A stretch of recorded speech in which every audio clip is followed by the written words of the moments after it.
Hi all, നമസ്കാരം. എല്ലാവർക്കും സഹകാരിയുടെ പുതിയൊരു വീഡിയോയിലേക്ക് സ്വാഗതം. നമ്മൾ എടുക്കാൻ പോകുന്ന ടോപ്പിക് എന്ന് പറയുന്നത് റിസർച്ച് ആപ്റ്റിറ്റ്യൂഡിലെ തന്നെ ഒരു ചെറിയൊരു ഏരിയയാണ് റിസർച്ച് എത്തിക്സ് എന്ന് പറയുന്നൊരു ഏരിയയാണ്. അപ്പോൾ അതിൻ്റെ പാർട്ട് 1 ആണ് നമ്മളിന്ന് പറയുന്നത്. റിസർച്ച് എത്തിക്സിൽ നമ്മൾ ഇന്ന് കവർ ചെയ്യുന്ന ഏരിയ എന്ന് വെച്ചാൽ റിസർച്ച് ഫിലോസഫിയും അതുപോലെ തന്നെ റിസർച്ച് എത്തിക്സ് എന്താണെന്നുള്ളതിനെക്കുറിച്ചുള്ളൊരു ബേസിക് ഐഡിയ ആണ് നിങ്ങൾക്ക് തരുന്നത്. അപ്പോൾ നമുക്ക് നോക്കാം എന്താണ് റിസർച്ച് എത്തിക്സ് എന്നുള്ളത്. നമ്മളുടെ ഈ റിസർച്ച് എത്തിക്സ് എന്ന് പറയുന്ന ഈ ഒരു ടോപ്പിക്കിൽ നമുക്ക് ഇത്രയും കാര്യങ്ങളാണ് നമുക്ക് പഠിക്കാനുള്ളത്. റിസർച്ച് ഫിലോസഫി ആൻഡ് എത്തിക്സ് പഠിക്കാനുണ്ട്, scientific conduct, publication ethics, database and research matrix. ഇത്രയും 4 ഏരിയാസാണ് റിസർച്ച് എത്തിക്സുമായി ബന്ധപ്പെട്ട് വരുന്ന ഏരിയാസ് എന്ന് പറയുന്നത്. അതിൽ നമ്മൾ ഇന്ന് ഫോക്കസ് ചെയ്യുന്നത് റിസർച്ച് ഫിലോസഫി ആൻഡ് എത്തിക്സ് എന്ന് പറയുന്ന ഒരു ഏരിയ മാത്രമാണ് ഇന്ന് ഡിസ്കസ് ചെയ്യുന്നത്. റിസർച്ച് ഫിലോസഫിയും അതുപോലെ തന്നെ എന്താണ് റിസർച്ച് എത്തിക്സ് എന്നുള്ളൊരു ബേസിക് അണ്ടർസ്റ്റാൻഡിംഗ് ആണ്. സോ എന്താണ് റിസർച്ച് ഫിലോസഫി എന്ന് നമുക്ക് നോക്കാം. Research philosophy plays a significant role in understanding and defining research design as explain by Guba and Lincoln 1994. അതായത് റിസർച്ച് ഫിലോസഫി എന്ന് പറഞ്ഞു കഴിഞ്ഞിട്ടുണ്ടെങ്കിൽ നമ്മുടെ റിസർച്ച് ഡിസൈനിന് വേണ്ടിയിട്ട് എന്താണോ റിസർച്ച് ഡിസൈൻ, ആ റിസർച്ച് ഡിസൈനിന് വേണ്ടിയിട്ട് ഒരു സിഗ്നിഫിക്കൻ്റ് ആയിട്ടുള്ള റോള് വഹിക്കുന്ന ഒരു കാര്യമാണെന്ത് റിസർച്ച് ഫിലോസഫി എന്ന് പറയുന്നത്. അതായത് മുൻകാലഘട്ടങ്ങളിലുള്ള റിസർച്ചേഴ്സ് നമുക്ക് മുന്നോട്ട് വെച്ച റിസർച്ച് ചെയ്യേണ്ട ഒരു രീതികളുണ്ട്. ഓക്കെ, ആ രീതികൾ അല്ലെങ്കിൽ ആ ഒരു ബേസിക് ബിലീഫ് സിസ്റ്റം, അതിനെയാണ് എന്ത് വിളിക്കുന്നത് റിസർച്ച് ഫിലോസഫി എന്ന് വിളിക്കുന്നത്. A model is a structure or set of basic belief. അതായത് റിസർച്ചേഴ്സിൻ്റെ ഇടയിൽ തന്നെ അവർക്കറിയാം എങ്ങനെയാണ് ഒരു റിസർച്ചിനെ അപ്രോച്ച് ചെയ്യേണ്ടത്, എങ്ങനെയാണ് റിസർച്ച് ചെയ്യേണ്ടത്, ആദ്യം ഏത് സ്റ്റേജിലൂടെ പോകണം, രണ്ടാമത് ഏത് സ്റ്റേജിലൂടെ പോകണം, അങ്ങനെ ഓരോ സ്റ്റേജ് വെച്ചിട്ട് എങ്ങനെയാണ് റിസർച്ചിനെ അപ്രോച്ച് ചെയ്യേണ്ടത് എന്നുള്ളൊരു ബേസിക് ബിലീഫ് സിസ്റ്റം ഉണ്ട്. ആ ബേസിക് ബിലീഫ് സിസ്റ്റത്തിനെയാണ് എന്ത് വിളിക്കുന്നത് റിസർച്ച് ഫിലോസഫി എന്ന് വിളിക്കുന്നത്. Which knowledge research acquires and uses to recognise the association between variables and to identify suitable method for taking the specific research. നമ്മളുടെ ടോപ്പിക്ക് നമുക്കത് എങ്ങനെ ചെയ്യണം, ഒരു വേരിയബിളും മറ്റൊരു വേരിയബിളും തമ്മിലുള്ള അസോസിയേഷൻ നോക്കണം എന്ന് നമ്മൾ എങ്ങനെ നോക്കണം, അത് മുൻകാലഘട്ടങ്ങളിലെ റിസർച്ചേഴ്സ് പറഞ്ഞു വെച്ചിരിക്കുന്ന ഒരു രീതിയുണ്ട്. ആ ഒരു രീതിയെയാണ് എന്ത് വിളിക്കുന്നത്, ആ ബേസിക് ബിലീഫിനെയാണ് എന്ത് വിളിക്കുന്നത് റിസർച്ച് ഫിലോസഫി എന്ന് വിളിക്കുന്നത്. ഓക്കെ, ആ ബേസിക് ബിലീഫ് എന്ന് പറയുന്നത് ഈ റിസർച്ച് ഫിലോസഫി എന്ന് പറയുന്നൊരു വേർഡ് ഉണ്ടായിരിക്കുന്നത് ഗ്രീക്ക് വേർഡായിട്ടുള്ള ഫ്ലോസ് പ്ലസ് സോഫിയയിൽ നിന്നാണ്. That is philos means affection plus Sophia means wisdom അല്ലെങ്കിൽ നോളജ്. അതായത് നോളജ് അല്ലെങ്കിൽ വിസ്ഡം, വിവേകത്തിനോടുള്ള അറിവിനോടുള്ള ഒരു അഫെക്ഷനെയാണ് ഇത് വിളിക്കുന്നത് റിസർച്ച് ഫിലോസഫി എന്ന് വിളിക്കുന്നത്. അപ്പോൾ റിസർച്ച് ഫിലോസഫി എന്നുള്ളൊരു വേർഡ് ഉണ്ടായത് എവിടെ നിന്നാണ്? ഗ്രീക്ക് വേർഡ് ആയിട്ടുള്ള ഫ്ലോസ് പ്ലസ് സോഫിയയിൽ നിന്നാണ്. ഫ്ലോസിൻ്റെ മീനിങ് അഫെക്ഷൻ എന്നാണ്, സോഫിയയുടെ മീനിങ് വിസ്ഡം ഓർ നോളജ് എന്നാണ്. ഓക്കെ, സോ എന്താണ് റിസർച്ച് ഫിലോസഫി എന്നുള്ള ചെറിയൊരു ഐഡിയ കിട്ടിയല്ലോ. A research paradigm. എന്താണ് റിസർച്ച് പാരാഡിം എന്ന് നോക്കാം. A research paradigm is the set of common belief and agreement shared between scientist about how problem should be understood and addressed. അതായത് ഒരു research problem, അതായത് നമ്മൾക്ക് ഒരു കാര്യം അറിയണം, മഴ എങ്ങനെയാണ് പെയ്യുന്നത് എന്ന് നമുക്കറിയണം. സോ അതിനെപ്പറ്റി എങ്ങനെയാണ് ആ മഴ എങ്ങനെയാണ് പെയ്യുന്നത്, മഴ എങ്ങനെയാണ് ഉണ്ടാവുന്നത് എന്നുള്ളതിനെക്കുറിച്ച് പഠിക്കാൻ വേണ്ടിയിട്ട്, റിസർച്ച് ചെയ്യാൻ വേണ്ടിയിട്ട്, അത് ആ റിസർച്ച് പ്രോബ്ലത്തിനെ എങ്ങനെ അഡ്രസ്സ് ചെയ്യണം, അത് എങ്ങനെയാണ് ചെയ്യേണ്ടത്, ഏത് സ്റ്റെപ്പിലൂടെയാണ് ചെയ്യേണ്ടത് എന്നുള്ള ഒരു കോമൺ ബിലീഫ്, അതുപോലെ തന്നെ കോമൺ എഗ്രിമെൻറ്റ് റിസർച്ചേഴ്സിൻ്റെ ഇടയിൽ തന്നെ ഇങ്ങനെയാണ് ചെയ്യേണ്ടത് അല്ലെങ്കിൽ അങ്ങനെയാണ് ചെയ്യേണ്ടത്, അങ്ങനെ ചെയ്യാൻ പാടില്ല എന്ന് പറയുന്ന ഒരു എഗ്രിമെൻ്റ് ഉണ്ട്. ഓക്കെ, അപ്പോൾ എഗ്രിമെൻ്റ് എന്ന് വെച്ചാൽ റിട്ടേൺ ആയിട്ട് എഴുതി വെച്ചിരിക്കുന്നതല്ല, അവരുടെ ഇടയിൽ തന്നെ എങ്ങനെയാണ് റിസർച്ചിനെ അപ്രോച്ച് ചെയ്യേണ്ടത് എന്നുള്ളൊരു കോമൺ ബിലീഫ് സിസ്റ്റം ഉണ്ട്. സോ അതിനെയാണ് ഇത് വിളിക്കുന്നത് റിസർച്ച് പാരാഡിം എന്ന് വിളിക്കുന്നത്. സോ ഇതിൻ്റെ ഡെഫിനേഷൻ കൊടുത്തിരിക്കുന്നത് കൂൻ ആണ് 1962 കൊടുത്തിരിക്കുന്ന ഡെഫിനേഷനാണ് research paradigm. What is research paradigm? It is a set of common beliefs and agreement shared between scientist. അതായത് ശാസ്ത്രജ്ഞന്മാർ ഷെയർ ചെയ്തിരിക്കുന്ന ഒരു ബിലീഫ് ആൻഡ് എഗ്രിമെൻറ്റ് സിസ്റ്റമാണ്. എന്തിനോടുള്ള ബിലീഫ് സിസ്റ്റമാണ്? About how problem should be understood and addressed. എങ്ങനെയാണ് ഒരു research problem മനസ്സിലാക്കേണ്ടതും അത് എങ്ങനെയാണ് അഡ്രസ്സ് ചെയ്യേണ്ടതും എന്നുള്ള ഒരു കോമൺ എഗ്രിമെൻറ്റിനെയാണ് ഇത് വിളിക്കുന്നത് റിസർച്ച് പാരാഡിം എന്ന് വിളിക്കുന്നത്. Paradigms are grouped as positivist paradigm and interpretive paradigms. Paradigms 2 type paradigms ഉണ്ട്. പോസിറ്റിവിസ്റ്റ് പാരാഡിമും ഉണ്ട്, അതുപോലെ തന്നെ ഇൻ്റർപ്രറ്റീവ് പാരാഡിംസും ഉണ്ട്. സോ റിസർച്ച് ഫിലോസഫിയുമായി ബന്ധപ്പെട്ട് പറയുമ്പോൾ നമുക്ക് കുറച്ചധികം എന്താ പറയുക പേരുകൾ നമുക്കതിൽ വരുന്നുണ്ട്. സോ അതിൽ നമുക്ക് വരുന്ന കുറച്ച് ഏരിയാസാണ് epistemology, methodology, paradigm, ontology, axiology. So ഇതെന്താണെന്നൊന്ന് ബേസിക്കായിട്ട് എന്ത് ചെയ്യുക മനസ്സിലാക്കി വെച്ചിരിക്കാം. What is ontology? Assumption about the nature of reality and knowledge. Ontology എന്ന് വെച്ചിട്ടുണ്ടെങ്കിൽ നമുക്ക് assumption about nature of reality and knowledge, അതായത് റിയാലിറ്റി എന്താണോ ആ റിയാലിറ്റി എന്താണെന്നുള്ളതിനെക്കുറിച്ചുള്ള ഒരു അസംഷനാണ് എന്ത് ഓണ്ടോളജി എന്ന് വിളിക്കുന്നത്. അതായത് മഴ എങ്ങനെയാണ് പെയ്യുന്നുള്ള റിയാലിറ്റി ഉണ്ട്, ആ റിയാലിറ്റിനോടുള്ള നമുക്ക് ആ ഒരു അസംഷൻ ഉണ്ടാവുമല്ലോ, assumption about the nature of reality and knowledge. ഒരു അറിവിനോടും ഒരു റിയാലിറ്റിനോടുമുള്ള നമ്മളുടെ ഒരു അസംഷൻ ഉണ്ടല്ലോ, ആ അസംഷനാണ് ഇത് വിളിക്കുന്നത് ഓണ്ടോളജി എന്ന് വിളിക്കുന്നത്. എപ്പിസ്റ്റമോളജി എന്ന് വെച്ചിട്ടുണ്ടെങ്കിൽ എന്താണ്? It's a theoretical framework literature and research practice more over explain how can gain knowledge. അതായത് നമുക്ക് എങ്ങനെയാണ് റിസർച്ച് ചെയ്യേണ്ടത്, ഹൗ ക്യാൻ ഗെയിൻ നോളജ്, നോളജിലേക്ക് നമ്മൾക്ക് എങ്ങനെ എത്താൻ പറ്റും, ആ എത്താനുള്ള സ്റ്റെപ്പിനെയാണ് എന്ത് വിളിക്കുന്നത്? എപ്പിസ്റ്റമോളജി എന്ന് വിളിക്കുന്നത്. Okay, so it's a theoretical framework literature and research practice moreover explaining how can gain knowledge. അറിവിലേക്ക് എങ്ങനെ എത്താൻ പറ്റും എന്നുള്ള ആ ഒരു സ്റ്റെപ്സിനെയാണ് നമുക്ക് എന്ത് വിളിക്കാൻ പറ്റുക? എപ്പിസ്റ്റമോളജി എന്ന് വിളിക്കാൻ പറ്റുക. Then what is methodology? അതിന് യൂസ് ചെയ്യേണ്ട ടൂൾസിൻ്റെ പ്രൊസീജിയേഴ്സിനെയാണ് എന്ത് വിളിക്കുന്നത്? മെത്തഡോളജി എന്ന് വിളിക്കുന്നത്. Then what is axiology? Value system and ethical principles. അതായത് നമ്മൾ ഒരു റിയാലിറ്റി ഉണ്ട്, ഇപ്പോൾ നമുക്കറിയാം ഒരു റിയാലിറ്റി ഉണ്ട്, ആ റിയാലിറ്റി എന്ന് പറയുന്നതിൻ്റെ ഒരംശം മാത്രമാണ് നമുക്ക് നോളജായിട്ടുണ്ടാവുള്ളൂ. അതായത് ഒരു പ്രപഞ്ച സത്യം ഉണ്ടാവും, that is called as reality. ആ റിയാലിറ്റിയുമായി ബന്ധപ്പെട്ട് നമ്മളുടെ അറിവ് എന്ന് പറയുന്ന നോളജ് എന്ന് പറയുന്നതാണ് വളരെ പരിമിതമാണ്. ആ പരിമിതമായിട്ടുള്ള അറിവ് എന്ന് പറയുന്നതിനെക്കുറിച്ച്, ആ അറിവ് എന്ന് പറഞ്ഞു വെച്ചിട്ടുണ്ടെങ്കിൽ ചെറിയൊരു അംശം മാത്രമാണ്, പക്ഷേ റിയാലിറ്റി വലുതാണ്. പക്ഷേ നമ്മൾ എന്ത് ചെയ്യണത്? ആ ചെറിയ അറിവ് വെച്ചിട്ട് റിയാലിറ്റി ഇന്നതാണെന്നുള്ള രീതിയിൽ നമ്മൾ എന്ത് ചെയ്യും? അസ്യൂം ചെയ്യും. അതിനെയാണ് എന്ത് വിളിക്കുന്നത്? ഓണ്ടോളജി എന്ന് വിളിക്കുന്നത്. അപ്പോൾ ആ റിയാലിറ്റി അങ്ങനെ തന്നെയാണെന്നുള്ളത് കുറച്ചും കൂടി ഉറപ്പ് വരുത്തണമെങ്കിൽ നമ്മൾ എന്ത് ചെയ്യണം? റിസർച്ച് ചെയ്യണം. അതിന് നമ്മൾ എന്ത് ചെയ്യണം? കുറച്ചും കൂടി നോളജ് ഗെയിൻ ചെയ്യണമെങ്കിൽ എപ്പിസ്റ്റമോളജി യൂസ് ചെയ്യണം. ദാറ്റ് ഈസ് കൃത്യമായിട്ട് എന്ത് ചെയ്യണം? റിസർച്ച് ചെയ്യണം. സോ അതിന് കൃത്യമായിട്ട് റിസർച്ച് ചെയ്യണമെന്നുണ്ടെങ്കിൽ നമ്മൾ എന്ത് ചെയ്യണം? കൃത്യമായിട്ടുള്ള ടൂൾസും അതുപോലെ തന്നെ പ്രൊസീജിയേഴ്സും അഥവാ മെത്തഡോളജീസ് നമ്മൾ യൂസ് ചെയ്യണം. ഓക്കെ, ഈ മെത്തഡോളജീസ് കൃത്യമായിട്ട് യൂസ് ചെയ്യുമ്പോൾ നമ്മൾ കീപ്പ് ചെയ്യേണ്ട മറ്റൊരു കാര്യം എന്ന് പറയുന്നത് എന്താണ്? ആക്സിയോളജിയാണ്. കൃത്യമായി നമ്മളതിന് എന്ത് ചെയ്യണം? എത്തിക്സ്, സത്യസന്ധമായിട്ട്, അതായത് ശരിയായ രീതിയിൽ what is right and what is wrong, wrong ആയിട്ടുള്ള രീതിയിൽ റിസർച്ച് ചെയ്യാതെ ശരിയായിട്ടുള്ള രീതിയിൽ റൈറ്റ് ആയിട്ടുള്ള രീതിയിൽ റിസർച്ച് ചെയ്യുക എന്നുള്ളത്. ഓക്കെ, അപ്പോൾ ഇതിൽ നിന്ന് നമ്മൾ മനസ്സിലാക്കേണ്ടതെന്ന് വെച്ചിട്ടുണ്ടെങ്കിൽ റിസർച്ച് പാരാഡിം എന്ന് പറഞ്ഞു കഴിഞ്ഞാൽ ഇതിൻ്റെ എല്ലാം കൂടി എന്താണ്? ഒരു മിക്സ്ചറാണ്. അതായത് എപ്പിസ്റ്റമോളജിയുടെയും ഓണ്ടോളജിയുടെയും മെത്തഡോളജിയുടെയും ആക്സോളജിയുടെയും ഒരു സമ്മിശ്രമായിട്ടുള്ളൊരു കാര്യത്തിനാണ് ഇതിൽ റിസർച്ച് പാരാഡിം എന്ന് വിളിക്കുന്നത്. ഓക്കെ, അപ്പോൾ ഓണ്ടോളജി എന്ന് വെച്ചിട്ടുണ്ടെങ്കിൽ എന്താണ്? അതൊരു റിയാലിറ്റിയോടുള്ള നമ്മളുടെ പരിമിതമായിട്ടുള്ള ഒരു അറിവാണെന്ത് ഓണ്ടോളജി എന്ന് പറയുന്നത്. ഇനി നമുക്ക് എന്ത് ചെയ്യണം? ആ റിയാലിറ്റി ഇന്നതാണെന്ന് നമുക്ക് എന്ത് ചെയ്യണം? തെളിയിക്കണം. അപ്പോൾ വീണ്ടും എന്ത് ചെയ്യേണ്ട വരും? റിസർച്ച് ചെയ്യേണ്ടി വരും. റിസർച്ച് വീണ്ടും ചെയ്യണമെന്നുണ്ടെങ്കിൽ എന്ത് ചെയ്യണം? നമുക്ക് കുറച്ചുകൂടി അറിവ് നമ്മളിലേക്ക് എത്തണം. സോ അതിന് നമ്മൾ എന്താണ്? എപ്പിസ്റ്റമോളജിനെ കൂട്ടുപിടിക്കണം. കാരണം എന്ന് വെച്ചാൽ കുറച്ചുകൂടി അറിവ് നമുക്ക് എത്തണം. സോ അതിന് കുറച്ച് മെത്തേഡ്സ് നമ്മൾ കീപ്പ് ചെയ്യണം.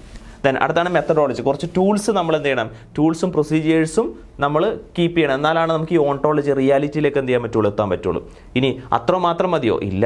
നമ്മൾ ചെയ്യുന്ന മെത്തഡോളജിയിൽ നമ്മൾ പരിപൂർണമായിട്ടും എത്തിക്സും വാല്യൂ സിസ്റ്റവും നമ്മൾ എന്ത് ചെയ്യണം? കീപ്പ് ചെയ്യണം. ആരെയും ഉപദ്രവിക്കാൻ പാടില്ല. ഡാറ്റ കളക്ട് ചെയ്യുന്ന സമയത്ത് ആരെയും ഉപദ്രവിക്കാൻ പാടില്ല, ദ്രോഹിക്കാൻ പാടില്ല, സത്യസന്ധമായിട്ട് ചെയ്യണം. സോ അതിനെയാണ് ഇത് വിളിക്കുന്നത്, ആ എത്തിക്സിനെയാണ് ഇത് വിളിക്കുന്നത് ആക്സിയോളജി എന്ന് വിളിക്കുന്നത്. സോ ക്ലിയർ ആയെന്ന് വിചാരിക്കുന്നു. Then 4 branches of philosophy. ഫിലോസഫിയുടെ 4 ബ്രാഞ്ചസിനെ കുറിച്ചാണ് നമ്മൾ ഇനി അടുത്ത് പറയാൻ പോകുന്നത്. ഫിലോസഫിക്ക് 4 ബ്രാഞ്ചാണുള്ളത്. മെറ്റാഫിസിക്സ് ഉണ്ട്, എപ്പിസ്റ്റമോളജി ഉണ്ട്, ലോജിക് ഉണ്ട്, എത്തിക്സ് ഉണ്ട്. സോ ഈ 4 എന്തൊക്കെയാണെന്ന് നമുക്ക് നോക്കാം. സോ ഫസ്റ്റ് വൺ ആണ് metaphysics. Metaphysics, that is studies fundamental nature of reality. It explains what exists in the world, what it is like, what it is ordered. Metaphysics എന്ന് വെച്ചിട്ടുണ്ടെങ്കിൽ പ്രപഞ്ച സത്യത്തിനെയാണ് എന്ത് വിളിക്കുന്നത്? മെറ്റാഫിസിക്സ് എന്ന് വിളിക്കുന്നത്. നമുക്കറിയാം പ്രപഞ്ച സത്യം എന്ന് പറയുന്നത്, പ്രപഞ്ച സത്യത്തെക്കുറിച്ച് നമുക്ക് ഒരിക്കലും ഒരു മനുഷ്യനെ സംബന്ധിച്ച് പൂർണ്ണമായിട്ട് മനസ്സിലാക്കാനായിട്ട് സാധിക്കില്ല. ഒരു മനുഷ്യായുസിനോ അല്ലെങ്കിൽ അനേകം മനുഷ്യായുസുകൾക്കോ എന്ത് ചെയ്യാൻ പറ്റില്ല? പൂർണ്ണമായിട്ടും ഒരു മെറ്റാഫിസിക്സിനെ മനസ്സിലാക്കാനായിട്ട് ഒരിക്കലും സാധ്യമല്ല. കാരണം മനുഷ്യൻ്റെ ആയുസ് എന്ന് പറഞ്ഞാൽ വളരെ പരിമിതമാണ്. ആ പരിമിതമായിട്ടുള്ള ആയുസ്സിൽ ഈ പ്രപഞ്ചത്തെക്കുറിച്ച് കംപ്ലീറ്റ് ആയിട്ട് പഠിക്കുക എന്ന് പറഞ്ഞു വെച്ചിട്ടുണ്ടെങ്കിൽ വളരെ ബുദ്ധിമുട്ടാണ്. നമുക്കറിയാം ഒരുപാട് നൂറ്റാണ്ടുകൾ ആളുകൾ എന്ത് ചെയ്തു? മനുഷ്യന്മാർ നമ്മുടെ ഈ ഭൂമിയിൽ ജീവിച്ചു. പക്ഷേ അവർക്ക് മനസ്സിലാക്കാനും പഠിക്കാനും പറ്റിയത് വളരെ പരിമിതമായിട്ടുള്ള അറിവുകൾ മാത്രമാണ്. ഈ പരിമിതമായിട്ടുള്ള അറിവുകൾ എന്ന് പറയുന്നത് തന്നെ പരിപൂർണമാണെന്ന് നമുക്ക് പറയാൻ പറ്റൂ? ഒരിക്കലും പറ്റില്ല. കാരണം എന്താണ്? പണ്ട് പറയുന്നത് ഭൂമി പരന്നതാണെന്നാണ് ശാസ്ത്രജ്ഞന്മാർ പറഞ്ഞതെങ്കിൽ പിന്നീട് പറഞ്ഞത് എന്താണ്? ഭൂമി പരന്നതല്ല ഉരുണ്ടതാണെന്നുള്ളതാണ്. അപ്പോൾ അന്നത്തെ കാലത്ത് നമ്മൾ എന്ത് ചെയ്തു? പരന്നതാണെന്ന് വിശ്വസിച്ചു. പിന്നീട് ഇപ്പോൾ നമ്മൾ എന്ത് വിശ്വസിക്കുന്നു? ഭൂമി ഉരുണ്ടതാണെന്ന് എന്ത് ചെയ്യുന്നു? വിശ്വസിക്കുന്നു. നമ്മളുടെ പ്രപഞ്ചത്തിൽ എത്ര ഗ്രഹങ്ങളുണ്ട് എന്ന് പറയുന്നതിനെ പറ്റി നമ്മൾ എന്ത് ചെയ്തിട്ടുണ്ട്? മുൻകാലഘട്ടങ്ങളിൽ പറഞ്ഞിട്ടുണ്ട്. ഇടയ്ക്ക് ശാസ്ത്രജ്ഞന്മാർ പറയുന്നു ഇതിനെ ഒരു ഗ്രഹമായിട്ട് എന്ത് ചെയ്യാൻ പറ്റില്ല, ഉൾക്കൊള്ളാനായിട്ട് സാധിക്കില്ല. അത് കാരണം കൊണ്ട് ആ ഗ്രഹത്തിനെ എന്ത് ചെയ്യുന്നു? അതിൽ നിന്ന് ഒഴിവാക്കുന്നു എന്ന് പറയുന്നു. സോ അതിനെ നമ്മൾ എന്ത് ചെയ്യുന്നു? അക്സെപ്റ്റ് ചെയ്യുന്നു. സോ കുറച്ച് നാൾ സത്യമാണെന്ന് വിചാരിച്ചു കൊണ്ടിരിക്കുന്ന സംഭവം പിന്നെ അതെന്ത് ചെയ്യുന്നു? സത്യമല്ലാതാവുന്ന ഒരു അവസ്ഥ കൂടി വരുന്നുണ്ട്. ഇതെന്താണ്? നമ്മൾക്ക് റിസർച്ച് ചെയ്യുമ്പോൾ ആ റിയാലിറ്റി ദാറ്റ് ഈസ് മെറ്റാഫിസിക്സിലേക്ക് എത്തണമെന്നുണ്ടെങ്കിൽ നമുക്ക് ഒരുപാട് കാര്യങ്ങൾ ചെയ്യേണ്ടതുണ്ട്. അപ്പോൾ ഇതിനു മുമ്പ് മെറ്റാഫിസിക്സിലേക്ക് എത്താൻ വേണ്ടിയിട്ട് ആളുകൾ കാലഘട്ടത്തിലുള്ള റിസർച്ചേഴ്സ് പരമാവധി എത്തിക്സ് കീപ്പ് ചെയ്തിട്ടാണ് റിസർച്ച് ചെയ്തതെങ്കിലും അവരുടെ മെത്തഡോളജിയിൽ ഉണ്ടായ ചില അപാകതകൾ കൊണ്ടാണ് അവർക്ക് എന്ത് ചെയ്യാൻ സാധിക്കാതിരുന്നത്? ആ മെറ്റാഫിസിക്സിലേക്ക് അഥവാ റിയാലിറ്റിയുടെ കറക്റ്റ് ഒരു പിക്ചറിലേക്ക് അവർക്ക് എത്താൻ സാധിക്കാതിരുന്നത്. ഓക്കെ, ഒരുപക്ഷെ ഭാവിയിൽ ഇങ്ങനെ പതിയെ എത്തിയേക്കും. പക്ഷെ ആ കൃത്യമായിട്ടുള്ള മെറ്റാഫിസിക്സിലേക്ക് അൾട്ടിമേറ്റ് ആ യഥാർത്ഥ റിയാലിറ്റിയിലേക്ക് എത്തണമെന്നുണ്ടെങ്കിൽ മെത്തഡോളജിയും എത്തിക്സും എല്ലാം എന്ത് ചെയ്യണം? മെത്തഡോളജിയും എത്തിക്സും എപ്പിസ്റ്റമോളജിയും കൃത്യമായിട്ട് എന്ത് ചെയ്യണം? കീപ്പ് ചെയ്യണം. എന്നാലാണ് പ്രപഞ്ച സത്യം എന്ത് ചെയ്യാൻ പറ്റുള്ളൂ? അറിയാനായിട്ട് പറ്റുള്ളൂ. സോ മെറ്റാഫിസിക്സ് മീൻസ് പ്രപഞ്ച സത്യമാണ്. So studies fundamental nature of reality. It explains what exist in the world. ലോകത്ത് എന്താണുള്ളത് എന്നുള്ളതിനെക്കുറിച്ച് പഠിക്കുന്നതാണ് metaphysics. What it is like, how it is ordered. സിമ്പിളായിട്ട് പറഞ്ഞു കഴിഞ്ഞാൽ ഇത് ഇപ്പം ഞാൻ പറഞ്ഞ പ്രപഞ്ചത്തെക്കുറിച്ചാണല്ലോ പറഞ്ഞത്. ഇനി വേറൊരു കാര്യം, മനുഷ്യൻ്റെ ചിന്താഗതിയെക്കുറിച്ച് നമുക്ക് പഠിക്കാം. മനുഷ്യൻ്റെ ചിന്താഗതി എന്ന് പറയുന്ന ശരിക്കും സത്യത്തിലൊരു സത്യമുണ്ട്. ആ ചിന്താഗതിയുടെ കുറച്ച് അംശങ്ങൾ മാത്രമാണ് എന്ത് ചെയ്യാൻ പറ്റുള്ളൂ? പഠിക്കാനായിട്ട് പറ്റുള്ളൂ. അതെങ്ങനെ പഠിക്കുന്നത്? സാധാരണ രീതിയിൽ നമ്മളെങ്ങനെ പഠിക്കും? ആളുകളുടെ ചിന്താഗതി പഠിക്കുന്ന ക്വസ്റ്റ്യനർ വെച്ചിട്ട് പഠിക്കാറുണ്ട്, ഇൻ്റർവ്യൂ ഷെഡ്യൂൾ വെച്ച് പഠിക്കാറുണ്ട്. അങ്ങനെയുള്ള മെത്തഡോളജീസാണ് ഇപ്പോൾ യൂസ് ചെയ്തിരിക്കുന്നത്. പക്ഷേ ഇപ്പോൾ നൂതനമായിട്ടുള്ള മറ്റുള്ള കുറേ മെത്തഡോളജീസ് വരുന്നുണ്ട്. നമ്മളുടെ ഇവിടെ അതും ഇതൊക്കെ ഘടിപ്പിച്ച് കൊണ്ട് എന്താണ് മനുഷ്യൻ എന്തൊക്കെ ചിന്തിക്കുന്നു, സ്വപ്നം, ഉറക്കത്തിൽ ഏതാണ് സ്വപ്നം കാണുന്നത് എന്നൊക്കെ ഘടിപ്പിക്കുന്ന കുറേ ടെക്നോളജീസ് വരുന്നുണ്ട്. പക്ഷേ ഇന്നത്തെ ടെക്നോളജി ആയിരിക്കും നാളത്തെ ടെക്നോളജി അല്ല. ഇന്ന് കിട്ടുന്ന റിസൾട്ട് ആയിരിക്കും നാളെ കിട്ടുന്ന റിസൾട്ട് അല്ല. അപ്പോൾ എന്ന് വെച്ചിട്ടുണ്ടെങ്കിൽ ഈ പറഞ്ഞ മെറ്റാഫിസിക്സിലേക്ക്, പ്രപഞ്ച സത്യത്തിലേക്ക് എത്താനായിട്ട് ശാസ്ത്രത്തിന് ചില പരിമിതികളുണ്ട്. കാരണം എന്താ വെച്ചിട്ടുണ്ടെങ്കിൽ ആ പരിമിതി എന്ന് പറയുന്നത് അവരുടെ മെത്തഡോളജി കൃത്യമാവാത്തത് കൊണ്ടാണ്. അതുപോലെ തന്നെ എത്തിക്സും കൃത്യമാകാത്തത് കൊണ്ടായിരിക്കാം. ഓക്കെ, ഡാറ്റയിൽ ഉണ്ടാകുന്ന മാനിപ്പുലേഷൻ കൊണ്ടും ചിലപ്പോൾ എന്ത് ചെയ്യാൻ പറ്റില്ല? മെറ്റാഫിസിക്സിലേക്ക് എത്താൻ പറ്റാത്തതായിരിക്കാം. സോ മെറ്റാഫിസിക്സ് എന്ന് പറയുന്നത് പ്രപഞ്ച സത്യമാണ് എന്ന് മനസ്സിലാക്കിയിരിക്കാം. ഓക്കെ, സോ അടുത്തതാണ് കോൺസ്റ്റിറ്റ്യൂവൻ്റ് ഓഫ് മെറ്റാഫിസിക്സ്. മെറ്റാഫിസിക്സിലുള്ള കുറച്ച് കോൺസ്റ്റിറ്റ്യൂവൻസ്. സോ ഇത് എന്തൊക്കെയാണെന്ന് ജസ്റ്റ് ഒന്ന് അറിഞ്ഞിരുന്നാൽ മാത്രം മതി. Theology, existence of God, nature, അതായത് ദൈവമുണ്ടോ എന്നുള്ളതിനെ പറ്റിയുള്ളൊരു സംഭവമാണ് തിയോളജി എന്ന് പറയുന്നത്. Existence of God or nature. Ontology എന്ന് വെച്ചിട്ടുണ്ടെങ്കിൽ എന്താണ്? It studies ultimate reality. റിയാലിറ്റിയെ പറ്റി പഠിക്കുന്നതിനെയാണ് വിളിക്കുന്നത് ഓൺടോളജി എന്ന് വിളിക്കുന്നത്. കോസ്മോളജി എന്ന് വെച്ചിട്ടുണ്ടെങ്കിൽ എന്താണ്? It studies the mysteries of the world. അതായത് നമ്മുടെ ഇവിടെ ലോകത്ത് നടക്കുന്ന അത്ഭുതങ്ങളെയാണ് പറ്റി പഠിക്കുന്നതിനെയാണ് വിളിക്കുന്നത് കോസ്മോളജി എന്ന് വിളിക്കുന്നത്. കോസ്മഗോണി എന്ന് വെച്ചിട്ടുണ്ടെങ്കിൽ എന്താണ്? It studies the theory of origin. അതായത് ഉത്ഭവത്തെക്കുറിച്ച് പഠിക്കുന്നതാണത് കോസ്മഗോണി എന്ന് പറയുന്നത്.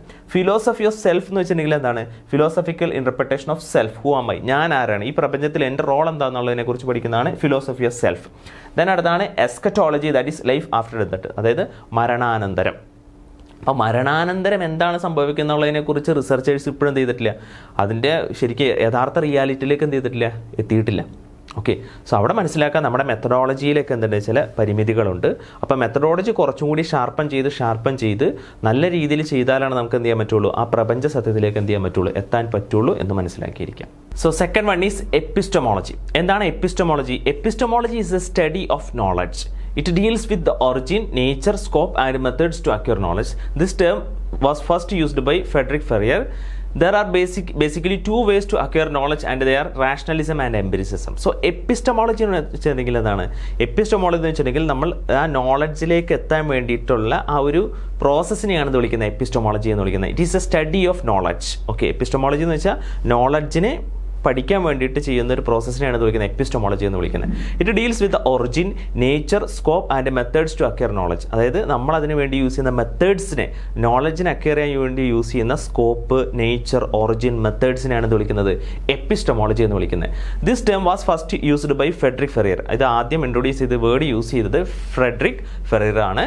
There are basically two ways to acquire knowledge. Knowledge acquire ചെയ്യാൻ വേണ്ടിയിട്ട് രണ്ട് രീതികളാണുള്ളത്. ഒന്നാണ് റാഷണലിസം ഉണ്ട്, അതുപോലെ തന്നെ എംപിരിസിസം ഉണ്ട്. ഓക്കെ, സോ എന്താണ് എപ്പിസ്റ്റമോളജി എന്ന് മനസ്സിലായെന്ന് വിചാരിക്കുന്നു. ഓക്കെ. സോ നമ്മൾ റിസർച്ചിലേക്ക് നമ്മൾ പറയുകയാണെങ്കിൽ, ഇതിൻ്റെ റിസർച്ച് പ്രോസസ്സിലേക്ക് നമ്മൾ പറയുകയാണെങ്കിൽ, എത്തിക്സ് എല്ലാം കൂടി മിക്സപ്പ് ചെയ്ത് പറയുകയാണെങ്കിൽ, യഥാർത്ഥത്തിൽ ആക്ച്വൽ റിയാലിറ്റി എന്ന് പറയുന്നൊരു സംഭവമുണ്ട്. ഈ ആക്ച്വൽ റിയാലിറ്റീനെ നമ്മൾ എന്താ വിളിക്കുക? മെറ്റാഫിസിക്സ് എന്ന് നമുക്ക് പറയാനായിട്ട്. അത് മെറ്റാഫിസിക്സ് അല്ലെങ്കിൽ നമുക്ക് എന്താ വിളിക്കാം? ഓണ്ടോളജി എന്ന് വിളിക്കാം. That is called as reality. So actual reality, അപ്പോൾ നമുക്ക് ആക്ച്വൽ റിയാലിറ്റി എന്ന് വെച്ചാൽ എന്താണ്? പ്രപഞ്ച സത്യമാണ്. അപ്പോൾ പ്രപഞ്ച സത്യം എന്ന് വെച്ച് കഴിഞ്ഞിട്ടുണ്ടെങ്കിൽ, ഫോർ എക്സാമ്പിൾ, ഇപ്പോൾ മഴ എങ്ങനെയാണ് ഉണ്ടാവുന്നത് എന്നുള്ളത് ഒരു പ്രപഞ്ച സത്യമാണ്. മഴ എങ്ങനെയാണ് ഉണ്ടാവുന്നത് വെച്ചിട്ടുണ്ടെങ്കിൽ, നമ്മൾ പഠിച്ച് വെച്ചിരിക്കുന്നത് എന്താണ്? മഴ ഉണ്ടാവുന്നത് കാർമേഘ നീരാവിയായിട്ട്, വെള്ളം നീരാവിയായിട്ട് ആകാശത്തോട്ട് വരുന്നു, കാർമേഘമാവുന്നു, മഴ പെയ്യുന്നു എന്നുള്ള രീതിയിലാണല്ലോ നമ്മൾ പഠിച്ചു വെച്ചിരിക്കുന്നത്. സോ യഥാർത്ഥത്തിൽ മഴ പെയ്യുന്നതിൻ്റെ പുറകിലുള്ള റിയാലിറ്റി എന്ന് പറയുന്നത് നമ്മൾ പഠിച്ചതിനേക്കാൾ അപ്പുറത്ത് വേറെ കുറേ ഫാക്ടേഴ്സ് എന്ത് ചെയ്യാം? ഉണ്ടാവാം. So that is called as actual reality. So ആ ആക്ച്വൽ റിയാലിറ്റിയിൽ നമ്മൾ കാണുന്നത് എന്താണ്? നമ്മൾ കാണുന്ന റിയാലിറ്റി എന്ന് വെച്ചിട്ടുണ്ടെങ്കിൽ presumed reality and logical conjecture ഉപയോഗിച്ചിട്ട് നമ്മൾ എന്താ കാണുന്നത്? അതായത് നമ്മളുടെ പുഴകളിൽ നിന്നും അരുവികളിൽ നിന്നൊക്കെ എന്ത് ചെയ്യുന്നു? നീരാവിയായിട്ട് നേരെ മുകളിലേക്ക് പോകുന്നു, വെള്ളം പോകുന്നു, അത് കാർമേഘമായിട്ട് രൂപാന്തരപ്പെടുന്നു, അങ്ങനെയാണ് മഴ പെയ്യുന്നത് എന്നുള്ളതാണ്. സോ അവിടെ എന്താണ്? പ്രസ്യൂംഡ് റിയാലിറ്റി, അങ്ങനെയാണ് മഴയുണ്ടാവുന്നത് എന്നുള്ളത് നമ്മൾ എന്ത് ചെയ്യുന്നു? അസ്യൂം ചെയ്യുന്നു. ഓക്കെ. അപ്പോൾ നമ്മൾ ഒരു 1-2 ഫാക്ടറുകളെ നമ്മൾ എന്ത് ചെയ്യുന്നുള്ളൂ? മഴേനെ ഇൻഫ്ലുവൻസ് ചെയ്യുന്ന 1-2 ഫാക്ടറുകളെ പഠിക്കുന്നുള്ളൂ. ദാറ്റ് ഈസ് എന്താണ്? നീരാവിയായിട്ട് മുകളിലേക്ക് പോകുന്നു, കാർമേഘമായിട്ട് രൂപാന്തരപ്പെടുന്നു, മഴയായിട്ട് അത് പെയ്യുന്നു. ഓക്കെ. പക്ഷേ ഇതിൻ്റെ ഇടയിലുള്ള വേറെ കുറേ പല കാര്യങ്ങൾ, പല കെമിക്കൽ റിയാക്ഷനും പല കാര്യങ്ങളും ചിലപ്പോൾ ഉണ്ടാവാം. ഇതൊന്നും നമ്മൾ എന്ത് ചെയ്യുന്നില്ല? മൈൻഡിലേക്ക് കൊണ്ടുവരുന്നില്ല. ഓക്കെ. സോ ഈ ഒരു ചെറിയൊരു ഫാക്ടർ നമ്മൾ എന്ത് ചെയ്യുന്നു? നമ്മൾ നോക്കുന്നു, ഇങ്ങനെയാണ് മഴ പെയ്യുന്നത് നമ്മൾ ചിന്തിക്കുന്നു. അത് കഴിഞ്ഞിട്ട് നമ്മൾ എന്ത് ചെയ്യുന്നു? Research design and analysis. നമ്മൾ അതിനെപ്പറ്റി പഠിക്കാൻ വേണ്ടിയിട്ട് ഒരു റിസർച്ച് ഡിസൈനും കാര്യങ്ങളെല്ലാം ഉണ്ടാക്കിയിട്ട് എന്ത് ചെയ്യുന്നു? ഡാറ്റ അനലൈസ് ചെയ്യുന്നു. അങ്ങനെയാണോ മഴ പെയ്യുന്നത് നമ്മൾ എന്ത് ചെയ്യുന്നു? അനലൈസ് ചെയ്യുന്നു. അത് കഴിഞ്ഞിട്ട് നമ്മൾ എന്ത് ചെയ്യുന്നു? Observe the reality, observe reality. Okay, നമ്മൾ ഒബ്സർവ് ചെയ്തു, ശരിയാണ്, നീരാവി മുകളിലോട്ട് പോയിട്ട് കാർമേഘമായിട്ട് രൂപാന്തരപ്പെട്ടിട്ട് ആണ് എന്ത് ചെയ്യുന്നത്? മഴ പെയ്യുന്നത്. സോ അതിൽ നമ്മൾ എന്ത് ചെയ്യുന്നു? ഒരു തിയറി ഡെവലപ്പ് ചെയ്യുന്നു, generalization of empirical facts, that is theory develop ചെയ്യുന്നു. ഓക്കെ, മഴ പെയ്യുന്നത് ഇങ്ങനെയാണെന്നുള്ളത്. ഓക്കെ, ആ മഴ പെയ്യുന്നത് ഇങ്ങനെയാണെന്നുള്ളത് നമ്മൾ എന്ത് ചെയ്യുന്നു? അതൊരു ആക്ച്വൽ റിയാലിറ്റി ആയിട്ട് നമ്മൾ എന്ത് ചെയ്യുന്നു? നമ്മൾ ചിന്തിക്കുകയും ചെയ്യുന്നു. പക്ഷേ യഥാർത്ഥത്തിൽ ആ ആക്ച്വൽ റിയാലിറ്റി, മഴ പെയ്യുന്നതിൻ്റെ ആക്ച്വൽ റിയാലിറ്റിയുടെ എന്ന് പറയുന്ന ആ അറിവിൻ്റെ ഒരു അംശം മാത്രമാണ് നമ്മൾ എന്ത് ചെയ്തിട്ടുള്ളൂ? നമ്മൾ പഠിച്ചിട്ടുള്ളൂ. ഓക്കെ. സോ ആക്ച്വൽ റിയാലിറ്റിയിലേക്ക് നമ്മൾ എന്ത് ചെയ്തിട്ടില്ല? ഒരിക്കലും എത്തിയിട്ടില്ല. നമ്മൾ ചെറിയൊരു അസംഷൻ വച്ചിട്ട് ഡാറ്റ റിസർച്ച് ഡിസൈൻ ചെയ്ത് ഡാറ്റ കളക്ട് ചെയ്ത് നമ്മൾ എന്ത് ചെയ്തു? അനലൈസ് ചെയ്ത് റിയാലിറ്റിയിലേക്ക് എത്തി നമ്മളൊരു തിയറി ഡെവലപ്പ് ചെയ്ത് ഇങ്ങനെയാണ് മഴ പെയ്യുന്നത് എന്നുള്ളത്. ഓക്കെ. സോ ഇനി എന്ത് ചെയ്യണത്? നമ്മളുടെ റിസർച്ച് വായിക്കുന്നു, ഇങ്ങനെയാണ് മഴ പെയ്യുന്നത് എന്നുള്ള റിസർച്ച് ലിറ്ററേച്ചർ വായിക്കുന്നു. അതിൽ നിന്ന് വീണ്ടും റിസർച്ചേഴ്സ് എന്ത് ചെയ്യുന്നു? വീണ്ടും കുറച്ച് അസംഷൻ ഉണ്ടാക്കുന്നു, ഡാറ്റ കളക്ട് ചെയ്യുന്നു, ഇങ്ങനെ സൈക്കിളിക്കലാക്കിയിട്ട് പോകുന്നു. ഓക്കെ. പക്ഷേ അപ്പോഴും ഈ ആക്ച്വൽ റിയാലിറ്റി അവിടെ എന്തായിട്ട് നിൽക്കുക? കോൺസ്റ്റൻ്റ് ആയിട്ട് അവിടെ നിൽക്കുകയാണ്. ക്ലിയർ ആയല്ലോ? അപ്പോൾ ആക്ച്വൽ റിയാലിറ്റിയിലേക്ക് എത്തണമെന്നുണ്ടെങ്കിൽ ഈ റിസർച്ച് പ്രോസസ്സ് ഇങ്ങനെ കണ്ടിന്യൂ ചെയ്ത് ഇങ്ങനെ മെത്തഡോളജി പ്യൂരിഫൈ ചെയ്ത് കൃത്യമായിട്ടുള്ള എത്തിക്സ് ഒക്കെ കീപ്പ് ചെയ്ത് എല്ലാം ചെയ്താലാണ് നമുക്ക് എന്ത് ചെയ്യാൻ പറ്റുള്ളൂ? ഈ ആക്ച്വൽ റിയാലിറ്റിയിലേക്ക് നമുക്ക് എത്താൻ പറ്റുള്ളൂ. അപ്പോൾ ആക്ച്വൽ റിയാലിറ്റിയിലേക്ക് എത്തുക എന്ന് പറയുന്നത് തന്നെ വളരെ ബുദ്ധിമുട്ടുള്ള ഒരു കാര്യമാണ്. കാരണം ഒരു മനുഷ്യായുസിന് അങ്ങനെ എത്തിപ്പിടിക്കാനായിട്ട് പറ്റുന്ന ഒന്നല്ല ഈ ആക്ച്വൽ റിയാലിറ്റി എന്ന് പറയുന്നത് തന്നെ. സോ അതിലേക്ക് ഒരു നല്ല കുറച്ചെങ്കിലും അടക്കണമെന്നുണ്ടെങ്കിൽ നമ്മളുടെ റിസർച്ച് ഡിസൈനും ഡാറ്റ അനാലിസിസും അതുപോലെ തന്നെ എത്തിക്സ് എല്ലാം നല്ല രീതിയിൽ ചെയ്താലാണ് അല്പമെങ്കിലും ഈ ആക്ച്വൽ റിയാലിറ്റിയോട് നീതി പുലർത്തുന്ന രീതിയിലുള്ള സത്യം നമുക്ക് പറയാനായിട്ട് പറ്റുള്ളൂ. ഓക്കെ. സോ ക്ലിയർ ആയെന്ന് വിചാരിക്കുന്നു. സോ ഇന്നത്തെ ക്ലാസ് വൈൻഡപ്പ് ചെയ്യാണ്. Thank you.